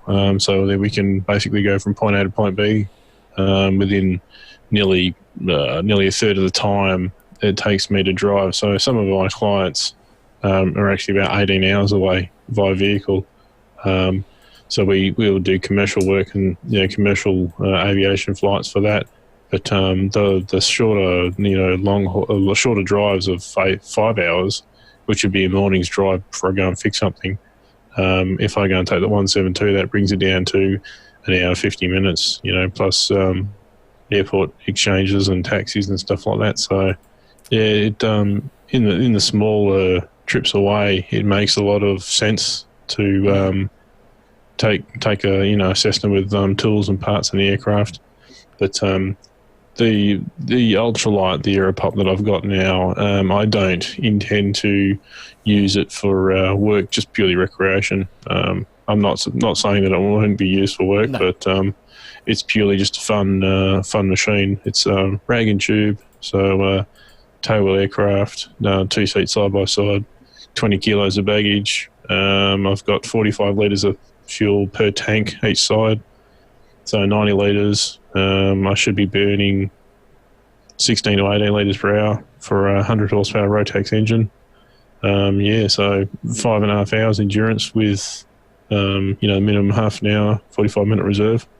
So definitely longer than the standard bladder endurance. Is that just a normal standard 6-pack, I suppose, in that? Ben? It doesn't have a standard six-pack. Originally when I bought, because I've put the Rotax in the aircraft, new fuel system, new electrical system, basically new instrument panel too. So what I've done is taken out the old, it had a MGL EFIS in it. That's gone away, and I'm going to put in a different EFIS system.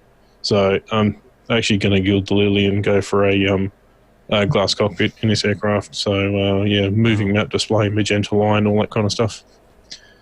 Why? Because I can. So. Hey, I've never been to Australia. What is general aviation like in Australia? Can you sort of get in your Aeropup and just go to any airport, or is there any prior coordination? Or most of the major airports around, you do need prior permission to land. A lot of the major airports around the country, Western Australia, where I live, are run or sort of supervised by the local councils or counties. Would be an American equivalent. So usually a quick phone call to one of the managers in the county, or they'll give you permission if you've got a legitimate reason to fly in there. I want to fly to your town and spend some money, so they usually say that's fine. And a lot of the other strips around, are free for all. Some of them require donation. Some of them you'll get charged. Air service, or airways fees, air service charges, stuff like that. But all that stuff is logged over the radio.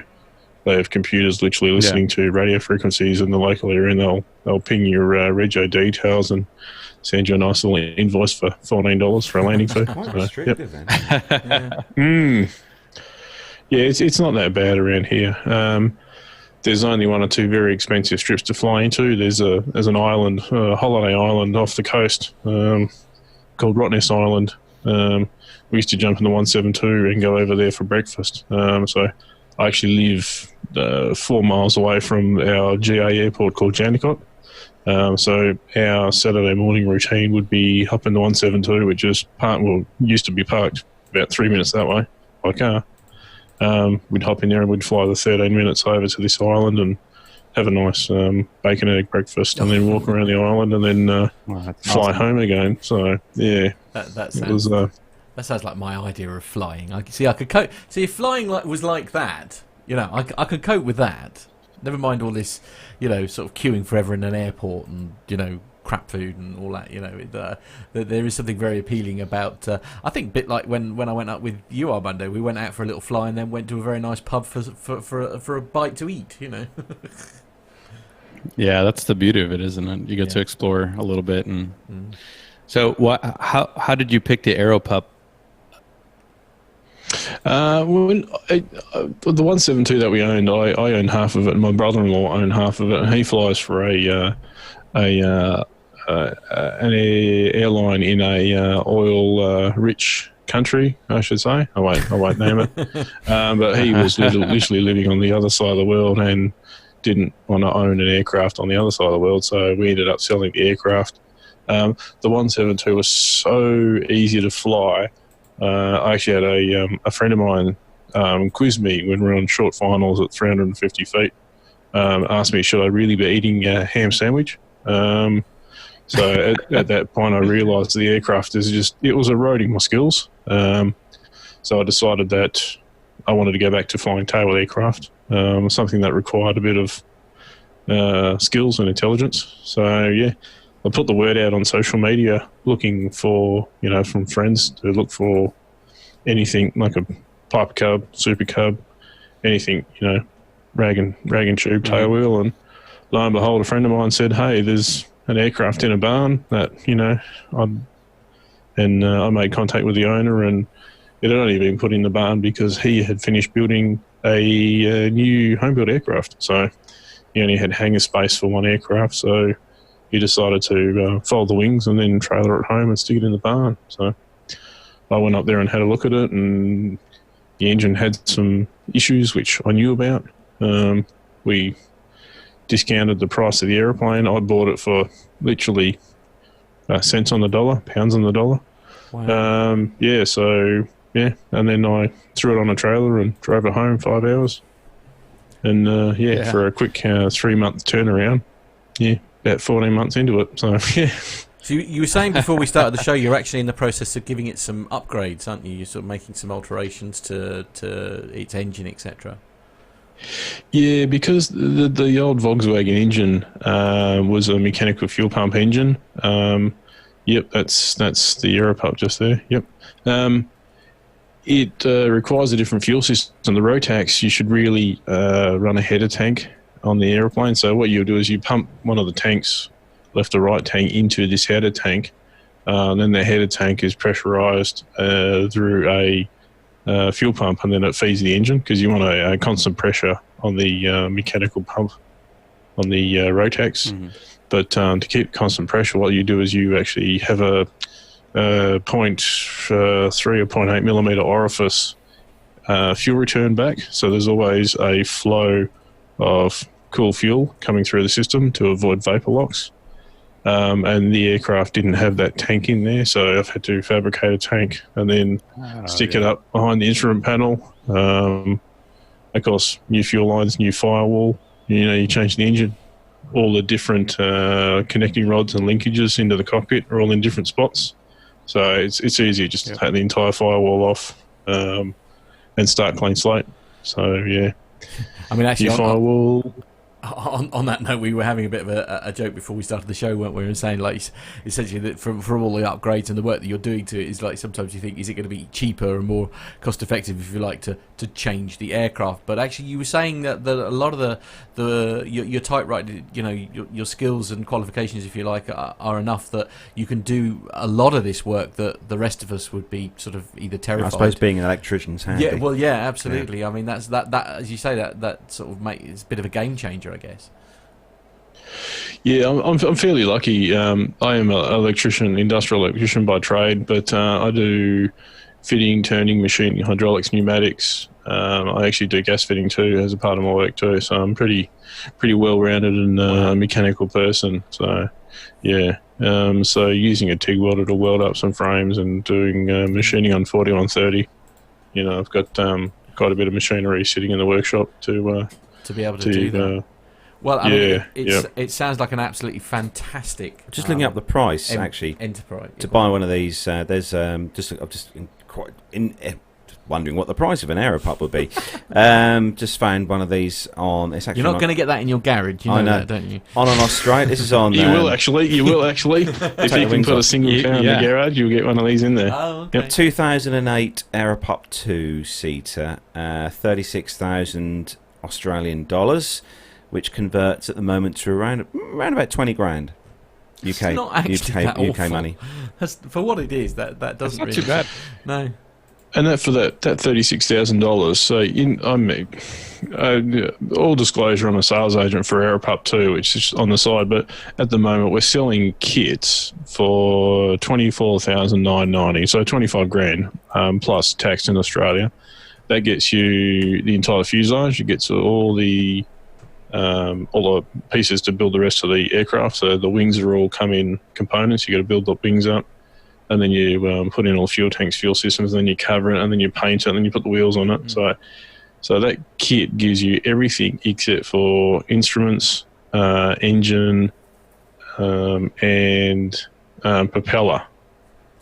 So if you look at $25,000 for a kit, you're going to probably spend $6,000 covering it and painting it, and then plus depends if you want to go 6-pack instruments. Now, with this aircraft, the maximum takeoff weight is only 600 kilos. So you want to have a serious think about putting a 6-pack instrument in, because an instrument for a 6-pack is probably about 1.2 kilos per instrument for an old school 6-pack. Yeah. So there you're looking at 10 kilos just in instruments alone, where you can go to a EFA system for a little bit more money. Okay, a lot more money, but you save 8 kilos of payload that you can actually put in the aircraft now, because you're not hauling that weight in instruments. So yeah, there's like with the aeroplane at the moment, I can, with two guys at 90 kilos, like I'm not light and I'm not heavy, but two guys 20 kilos in the bag, in the back, and full fuel at 90 litres, we're at 600 kilos. Yeah. So, so it's unusual for an aircraft to be able to actually take full fuel, full passengers, and full baggage, and still be within centre of gravity and weight. Very cool. Yeah, and that wasn't meant to be a sales pitch. No, but it's it quite is interesting. It is that for the price of a new car here in the UK. Yeah, literally for a basic new car in the UK. Well, you get change out of 14K essentially. I'd rather have the part. And if you build it ultralight or I think microlight, I think the PFA in the UK. Then you can look at second-hand Rotax engines. Like the Rotax that I'm putting in my aircraft is not brand new. It's actually 12 years old, and it used to be in a certified aircraft. So after 12 years, they have a calendar expiry, so they need to be overhauled. Yeah. And the old guy that owned this engine previously said, we're not going to bother overhauling it, I'll just sell it on. So I bought it as a second-hand aircraft engine, and he put a brand new one, and a brand new one, you're looking at about 26,000 for an engine. So, yeah, if you can build a cheap aircraft if you know where to look and pick up a lot of stuff secondhand, especially if you're home building. So and again, the one thing that Carlos keeps forgetting in all of these things is the fact that whilst he would love to own an aircraft, he has a wife, and that ends that pipe dream. Because I don't know. You got the right one. I've got a lovely lady, and I've got another aircraft too. So fair enough. I'm doing all right. Yeah. Oh dear. Yeah, and Armando is very lucky in the fact that he has the most understanding wife in the entire world. Well, I was just going to say I'll have Megan go talk to Gemma, and maybe they can convince each other when we fly out for lunch or something. Yeah. Good luck with that. Anyway, Ben, thank you very much for your time. It's been, as I say, it's been fascinating to sort of learn about like the Aeropup and stuff. I'm rapidly beginning to sort of fall more and more in love with this whole GA thing. I don't know. It's just like maybe. If situation. The beauty of GA is if you wake up one afternoon, you've got nothing to do, and you've got an aeroplane sitting in a hangar. You're like, where should we go? Yeah. Do I just go and occasionally I used to just go around in circles and fly over paddocks and just have a look around. Sit there at 1,500 feet and just observe. If you're a keen photographer, I mean, it's GA is the only way to see the countryside, isn't it? There's no two ways about that. Actually, moving from one part of Australia to another, regular listeners will know from last week, believe it or not, we were talking about how none of us had a little trip. Well, I had. You had. None of us had a trip in the A380. And this inspired. Actually, I've sampled Qantas's A380. Oh, have you? Get you. That inspired a certain Grant of the McHerron to tell us about a recent experience he'd had. Hey guys, this is Grant from Down Under. I was pretty surprised with that very recent episode where you all announced that you'd never flown on an A380. I guess I just got spoilt because I've been able to fly on A380s with Qantas, Singapore and Etihad. But I must admit that's only a recent development, so yeah, maybe I can cut you some slack there. Because when I went to Rome a couple of years ago, I actually made the effort to fly up to Sydney so I could get on a Singapore A380 to experience it. And then just this year I've wound up going to Rome again with Etihad this time in an A380. And then also went with Qantas over to the US when I was going to Oshkosh in another A380. Mate, I can see why passengers love it. It's got a wider fuselage, so all the economy seats are apparently nice and wide. Plus, it's a lot quieter inside compared to many other aircraft. But that said, I find the windows are pretty small, so you really got to get right up there to try and look out from them. And in all three of the airlines that I've flown the A380 with, I was in business class and wound up over the wing on the top deck. So my view was quite often, large chunks of my view were blocked by that massive wing. And I'll tell you what, that massive wing, you look at the A380 from above, it's clear it was designed to take a much larger fuselage. Easily take another 10-foot extension either side of the wing to put even more passengers in. But on the subject of the A380, though, it had a massive issue with the French and German designers who were using different versions of the same CAD tool. So what wound up happening was when they went to join the fuselage parts together that had been designed and built by different parties, they didn't align perfectly, and wiring harnesses didn't match up as parts went through final assembly, all these kind of oopsies, and that was why the aircraft was late. They had to do a lot of redesign work and sort things out. It's also why early aircraft, such as those that were until recently with Singapore, they were way overweight, and that's why they're being scrapped rather than resold. They're much too heavy. Out of interest, have a look at what happened to the first 6 787s. They were used for flight test purposes and then all given to museums except for one that was scrapped. So if you look at the A380s, the first 6 or 7 of those aircraft wound up in passenger service. They weren't scrapped, they weren't used for various other purposes, and they didn't wind up in museums. Do an apples-to-apples comparison, and it's not quite that big a surprise when you find out that those first ones that Singapore Airlines no longer requires are being scrapped, because by the 20th and 30th airframe, they became a lot lighter, a lot better, more space, better uplift, all that kind of thing. But that whole stuff up with the designers and bits that didn't align and so on is why there's no A380 freighter, because the designers from that project had to be repurposed onto the passenger version when it hit problems. So imagine an A380 freighter with an upper deck for containers, a middle deck for containers, and a lower deck for containers. Pretty full on. But for Armando, if you're really wanting to think about the A380 as a soldier transport, don't think about 400 passengers. Think about it as an all-economy aircraft where it can easily carry 600 to 800 passengers.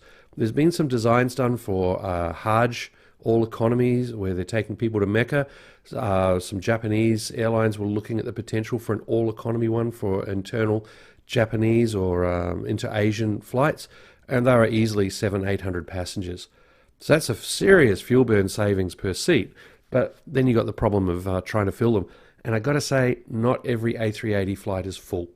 There's a number of flights where people have reported to me that they've had a bit of extra space than they expected. Not always full, but I believe that Qantas was hitting some snags with that. It needs to be full to get the best return on investment and to blow all the other aircraft out of the sky in terms of cost per seat. But it doesn't always work that way, apparently. But on a different topic, in addition to business class on 777s, 747s and A380s, I've also had the fortune over the last couple of years to try long-haul business class on A350s and Boeing 787s. And look, I've got to say the 787 does a great job of keeping you from drying out and running with the lowest altitude cabin of any aircraft I've flown on. And I've checked this. I've got one of these Samsung Gear S3 watches, and it's got a barometric altimeter built into it. So as we're cruising along at 35 to 40,000 feet, I can have a look at what altitude the cabin is actually at. And it's really quite cool because, yeah, the 787 is typically around 5 or 6, not 8. So, yeah, that makes a big difference. Unfortunately, from my perspective, that better humidity and lower cabin altitude is blown away by the fact that not one of my GPS devices can get a signal inside a 787, even when pressed up against the window. It just drives me nuts. So I can't sit there with my electronic flight bag application on my phone or tablet and watch the flight and figure where we're going to be, which routes and all that kind of geeky stuff that I like to do, because neither the Qantas 787-9 nor the Etihad 787-8 and 787-9 would let me get a signal. Now, my theory on this one is that because the 100% carbon fiber fuselage of the 787 had to have a wire mesh put into it in order to protect from lightning strikes by carrying away the electricity to some static wicks and so on, that's turned the fuselage into one giant Faraday cage, which prevents any GPS signals from getting through. That's my theory, sticking to it, because you know what? The A350, while it still has a lower cabin altitude than the others, except the 787, and it has that slightly higher humidity level, I can get a GPS signal. So, for all those reasons, I prefer the A350 over the 787. Okay, it's also got a pretty cool cockpit and those funky windows. And, you know, I was in the A350 cockpit when the demonstrator came through and got to check out the brains room underneath where all the computers are racked. For a tech and aviation geek, it was a pretty sexy moment, I got to tell you. So there you go. The A380 is a beautiful aircraft for passengers, but the twins, they are a winning due to lower maintenance cost and fuel burn. That said, not sure that the twins work that well when you're in an extremely hot environment. If we see temperatures continuing to rise in the Middle East and so on, those twin engines, because they have to be able to take off and climb to altitude on single engine in case of an engine failure on takeoff, well, they've got to have honking big engines. And to be honest, they're starting to get to the point where as it gets hotter and hotter, they have to offload some cargo or people. So that starts to change the money side of things. So interesting to watch what happens there. But of the newer long-haul aircraft, I do prefer the A350 to the 787, primarily for the GPS reception. But I got to say, on both flights, both the A350 and the 787s, I wound up feeling pretty refreshed. Lie flat business class seats, good humidity, good cabin pressure. All those things did add up. But I think the 787 pips the A350 for just how refreshed you can feel by the end of the flight compared to an older tech 747 or the A380. Like I mentioned, all of that was done in business class, so I have no idea how you'd feel after 12 to 20 hours wedged into economy like a sardine, especially on a Qantas 787 doing the Perth to London non-stop. My God, 9 abreast seating in a 787, that's vicious. Anyhow, hope all is well for you guys. Hope you've enjoyed this little bit of feedback, and looking forward to catching up with you all not too distant future. Ciao. Those of you watching on the YouTube feed will actually notice there was some of the pictures from when I was lucky enough to meet up with Grant actually when he was in Rome. That would have been 2 years ago now, so the very flight he was talking about. But thanks for that, Grant. That was very well. Nice to hear from Grant again. Yeah, absolutely. Yeah. It's this cabin pressure. I'm glad to thing. hear. Sorry, I'm glad to hear that I'm not the only one with my EFB pressed up against the window trying to get a signal. Just going, come on, I just want to know where we are. Yeah, absolutely. Exactly where we are, yeah, absolutely. It's all good. Anyway, guys, unfortunately, we've got to wrap up pretty quick because... you got to go and see Ed. I need to hurry up and go to work, basically, because I've got to go drive a coach. Ed's waiting for you. He is waiting for me, yeah. On the castle on the hill. Yeah, I see what you did there. Yeah, Very good. like that. Yeah. Right. Wrap up, Carlos. I know. Though that is where we are going to bring episode 283 to a close. Big thanks to everyone who's joined us on this Saturday morning, evening, afternoon, wherever you are in the world listening to the show today. Everyone in the chat room, thanks for you. And also not forgetting thanks to everyone who downloads the show each week via iTunes and all the relevant podcast apps. Also a big thanks to our guest today. I was about to say this evening, well it is this evening actually for Ben. So thanks to you, Ben, for joining us today. It's been great to have you on. Yeah. And also he's doing a bit of promotion there, shameless promotion for some fine beer. Fine adult beverages. Gotta love an adult beverage. No, thanks for joining us, Ben. Been good to have you on. And Armando, thanks for getting up at stupid o'clock this morning to be on the show. We'll be back next week to the normal format of a Friday evening show, and Nev will be back with us as well next week. And don't forget, next week we'll also be playing out the first of the interviews we took at Biggin Hill. Yeah. So that's to get in touch with the show, don't forget search on social media for Plane Talking UK, our website www.planetalkinguk.com, and of course to send us an email. It's podcast@planetalkinguk.com. But for now, everybody say bye-bye, everyone. Bye-bye.